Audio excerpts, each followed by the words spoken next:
అందరికీ నమస్కారం.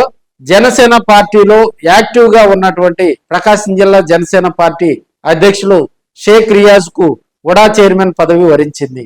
అయితే బాలినేని శ్రీనివాసరెడ్డి జనసేన పార్టీలో యాక్టివ్ అవుతున్న వేళ దామచర్ల జనార్దన్ టైం చూసి దెబ్బ కొట్టారని కొంతమంది రాజకీయ విశ్లేషకులు కూడా చెప్తా ఉన్నారు. ఎందుకంటే మొన్న మార్కాపురంలో జనసేన పార్టీ అక్కడ జరిగినటువంటి మీటింగ్ లో బాలినేని శ్రీనివాసరెడ్డికి మరి అక్కడ అధిక ప్రాధాన్యత ఇస్తూ పవన్ కళ్యాణ్ గారు మాట్లాడటం వెను వెంటనే రియాజ్ కు మరి ఉడా చైర్మన్ నామినేటెడ్ పదవి దక్కడంతో ఒంగోలు రాజకీయాలు వేడెక్కాయని కూడా తెలియజేసుకోవచ్చు.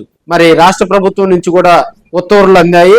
అదేవిధంగా ఈ పదవికి దాదాపుగా ఒంగోలులో ఉన్నటువంటి కూటమిలో భాగస్వామ్యంగా ఉన్నటువంటి తెలుగుదేశం పార్టీ కానీ బీజేపీ కానీ జనసేన పార్టీలో ఉన్నటువంటి పలువురు కాపులందరూ కూడా ఈ పదవిపై కన్నేశారు. అయితే వారందరి అంచనాలను కూడా తలకిందులు చేస్తూ మరి దామచర్ల జనార్దన్ గారు షేక్ రియాజ్ కు మరి మద్దతు తెలుపుతూ కూడా ఉడా చైర్మన్ పదవికి మరి షేక్ రియాజ్ ని ఎంపిక చేయడం జరిగింది.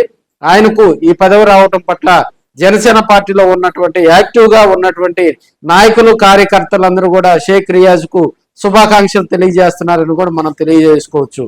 రాజకీయాల్లో వివాదరహితుడిగా కూడా జనసేన పార్టీ ఆవిర్భావం నుంచి ప్రకాశం జిల్లా జనసేన పార్టీ అధ్యక్షులుగా కూడా రియాజ్ కొనసాగుతూ ఉన్నారు. ఆయనకు మరి గతంలో కూడా ఎల్డీఏ చైర్మన్ పదవి ఇవ్వటం జరిగింది. అది కొన్ని అనివార్య కారణాల వల్ల గతంలో పనిచేసినటువంటి చైర్మన్ దాన్ని మరి కోర్టు వివాదాలు ఉండటంతో కూడా వెనువెంటనే తేరుకొని మరి ఉడా చైర్మన్ పదవికి కూడా రియాజ్ ను దామచర్ల జనార్దన్ గారు ఎంపిక చేయటం కూడా ఒక మంచి శుభ పరిణామంగా కూడా ఒంగోలులో ఉన్నటువంటి దీంతో అటు జనసేన తెలుగుదేశం పార్టీ మధ్య కూడా స్నేహం బలపడుతుందని రాజకీయ విశ్లేషకులు కూడా తెలియజేస్తా ఉన్నారు. అయితే మొన్న జరిగినటువంటి మార్కాపురం మీటింగ్ లో కూడా జనసేన పార్టీలో బాలినేని శ్రీనివాసరెడ్డికి అధిక ప్రాధాన్యత ఇచ్చారు అని అప్పుడున్నటువంటి లోకల్ మీడియా అదేవిధంగా శాటిలైట్ మీడియా కూడా కోడై కూసిన వేళ మరి అప్పుడు రియాజ్ కు ప్రయారిటీ తగ్గిందా అనే కోణంలో కొంత చర్చ నడిచింది.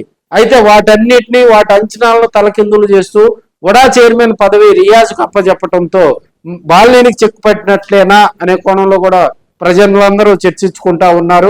ఒంగోలు ఎమ్మెల్యే దామచర్ల జనార్దన్ గారితో కూడా మరి రియాజ్ కు మంచి అనుబంధం ఉంది. వారిద్దరి మధ్య మంచి స్నేహపూరితమైనటువంటి వాతావరణం నడుస్తుందని కూడా మనం తెలియజేసుకోవచ్చు. వివాదాలకు చాలా దూరంగా ఉంటాడు. ఈ మధ్య కాలంలో పార్టీలో చేరినటువంటి కంది రవిశంకర్ గారికి కూడా ఆయనతో ఉన్నటువంటి అనుబంధాన్ని కూడా ప్రత్యేకంగా గుర్తు చేసుకోవాలి. అదేవిధంగా తెలుగుదేశం పార్టీ చేపడుతున్నటువంటి కార్యక్రమంలో యాక్టివ్ గా పాల్గొనేలాగా కూడా రాబోయే రోజుల్లో జనసేన పార్టీ మరి రియాజ్ కూడా నామినేటెడ్ పదవి రావటం ఒక మంచి పరిణామం. వారి మధ్య కూడా స్నేహపూరిత వాతావరణంలో మరిన్ని కార్యక్రమాలు ఒంగోలు అభివృద్ధి వేదికగా కూడా రాబోయే రోజుల్లో ముందుకెళ్తాయని కూడా మనం తెలియజేసుకోవచ్చు. మనకి ఈ ఉడా పదవి కూడా దాదాపుగా మనకి వినుకొండ వరకు ఉంటది. 3 జిల్లాలకు సంబంధించినటువంటి ఈ ఉడా పరిధి కూడా ఉంటదని కూడా మనం తెలియజేసుకోవచ్చు.